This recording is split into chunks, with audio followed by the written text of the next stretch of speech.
Bismillah ar-Rahman ar-Rahim. In this episode, I wanted to discuss verses 124 to 126 of Surah Taha, where Allah says, وَمَنْ أَعْرَضَ عَنْ ذِكْرِي فَإِنَّ لَهُ مَعِيشَةً ضَنْكًا وَنَحْشُرُهُ يَوْمَ الْقِيَامَةِ أَعْمَى قَالَ رَبِّ لِمَا حَشَرْتَنِي أَعْمَى وَقَدْ كُنْتُ بَصِيرًا قَالَ كَذَلِكَ أَتَتْكَ آيَاتُنَا فَنَسِيتَهَا وَكَذَلِكَ الْيَوْمَ تُنْسَى.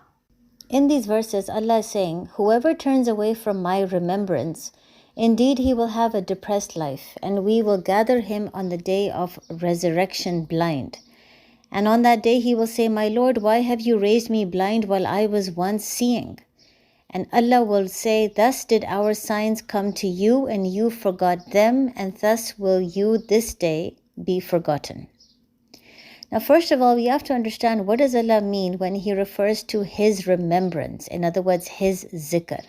So when He says that those who turn away from His remembrance will have a depressed life, what exactly is His zikr? The greatest form of His remembrance is the guidance that He has sent mankind in the form of the Quran. So zikr does not just mean that you recite certain verses every day without any understanding of the meaning. Nor does zikr mean that you spend your life doing lots of tasbih, you're constantly praising Allah, but you have no concept of what Allah's message is. So you have no idea what will make Allah happy and what will not make Him happy. You have no idea what the mission is for which you have been sent, or what is the basic criteria to get you into Jannah. All of this information is present in the Quran, which is Allah's message to you and me. It's a message that should be recited, but also understood very well. This is what Allah means when He talks about His remembrance and His zikr.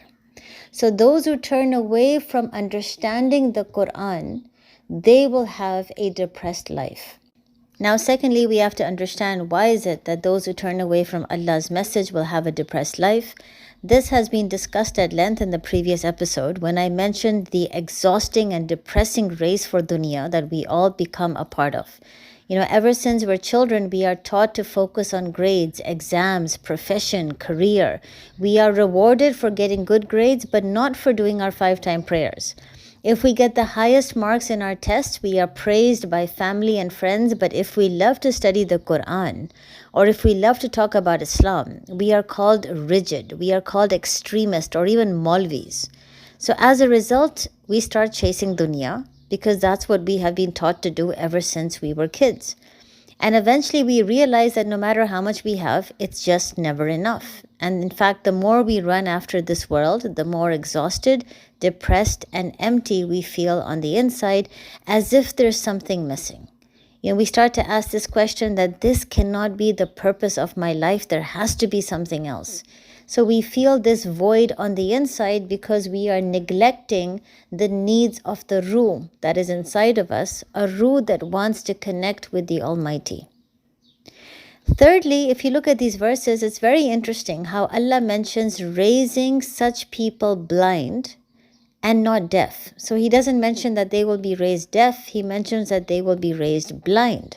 And when these people are raised and they ask Allah, Allah, why have you raised us blind when we could see when we were in dunya?